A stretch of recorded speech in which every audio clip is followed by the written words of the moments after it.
let's go to another song of yours, man. It's called Ghetto Mode, man. Let me ask you first of all before we really talk about it. But who sang the hook on that? Do you remember? Who was that? Mississippi. My nigga Mississippi. Oh, for AWOL. He was part of AWOL records too. He sung boy, man, you know what I'm saying? That's what that is. When I went to AWOL, AWOL, when I went to AWOL and you know what I'm saying, built my relationships with quite a few people and everything, you know what I'm saying? We stayed, you know what I'm saying, connected. Mississippi was one of my partners. He's still one of my partners, man, you know what I'm saying? Let him know he had love in Richmond, man.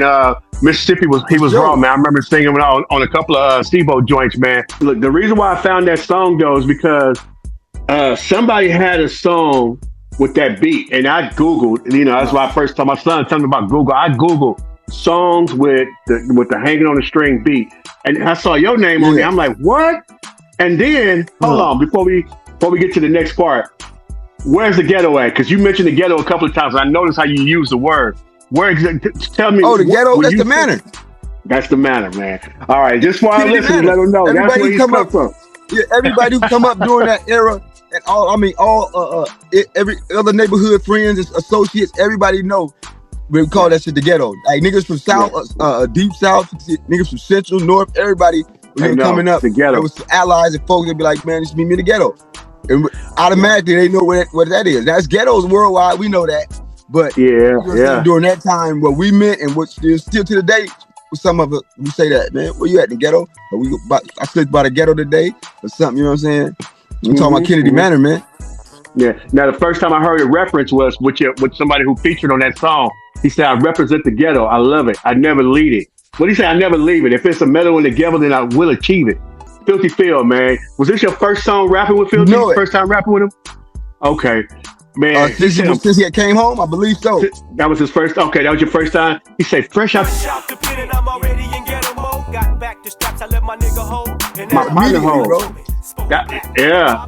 So what do you think would happen when he was on the run? I'm saying in Atlanta and shit. You know what I'm saying? I was out there. I seen him and all shit. We was fucking around a little bit. Mind you, bro, I'm only 13 then. You know what I'm saying? Niggas was already on run and shit, boy. Niggas was already doing some shit in Atlanta, bro, way back then.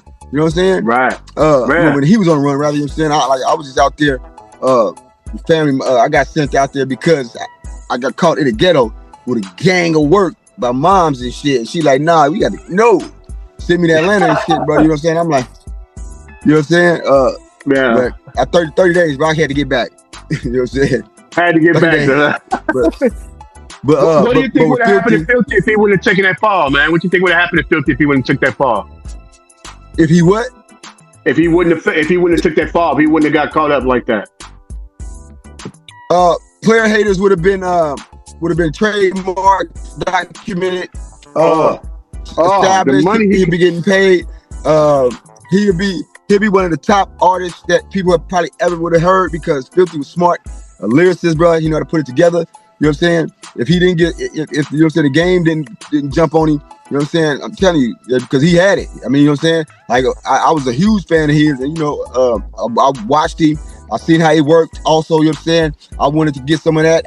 How he was a natural with his words, bro. You know what I'm saying? He's powerful, bro. Like I said, because he was also smart. He read books. You know what I'm saying? He did a lot of things, bro. You know what I'm saying? And nigga wasn't no goofball, man. You know what I'm saying? But another thing is just like, when you in the streets, you be focused on the streets. But like back then, you're not really tripping on no jail shit because especially when you're young and you ain't nobody going to jail yet. Some other niggas is and shit, but nobody's going to jail. So you don't really think about that when, you know what I'm saying? And I just think the jail thing with Filthy, you're saying, was one of those things that he just knew that wasn't for him. Like to everybody else, he got off good with the little time he did, right? But to him, that was like life. You know what I'm saying? Yeah. You know what I mean? So he ain't no jail nigga. Niggas ain't no jail nigga. He wasn't no snitching, no ratting, he was a solid nigga. And none of that type, you know what I'm saying? And on that height, but he just like, you know, he just realized and recognized that life where it wasn't him for him, like fuck that. And then he went to them big boy joints and Pelican Bays and all them, you know what I'm saying, gorillas. You saying what? Well, you in there, nigga. It's like, boy, you know what I'm saying? So he's seen some things that he knew that wasn't for him. And you know what I'm saying? When he came home, stayed sharp on the shit he knew what he kind of wanted to do. And it wasn't about none of that other shit. He only did the music and shit because I called him, because he wasn't even gonna do that. You feel me? I'm like, bro, you know what I'm saying? Come on, man. I need you, my nigga. You know what I'm saying? I'm a #1 fan, boy. You know what I'm saying? I'm in the cool nut with him a few times, writing with him with shit before, you know what I'm saying, the shit happened. So he came through for me, you know what I'm saying? And I wanted to bless him with that too, especially since, you know what I'm saying, I had something shaking. Like, man, people need to know that dude. They still need to know that dude, bro. You know what I'm saying? For real. For real, man. Like, he was coined Richmond's Ice Cube at that time, man, when he had the Consequences EP. And then you said something.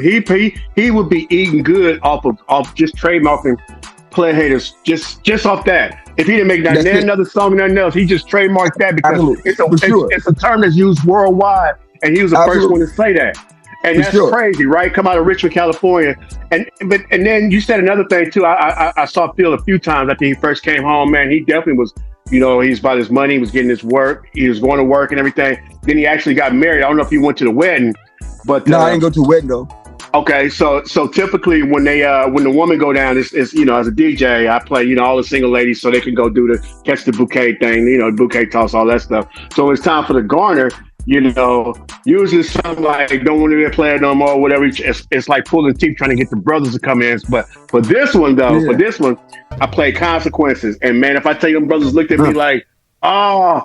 Phil was like, "Boy, you still got that?" Because Phil didn't even have it no more. I'm like, "Bruh," you know what I mean? So I was able to bless him with his music though. That's just how I am. But let me just say this. For sure, where I knew I was at, man. You know what I'm saying? It was off the cuff, man. You know what I mean? And it fit in too. So I just put it at and they was like, "What the DJ over here? Who was that's wrong." But like another line in the song he had. What you supposed to do?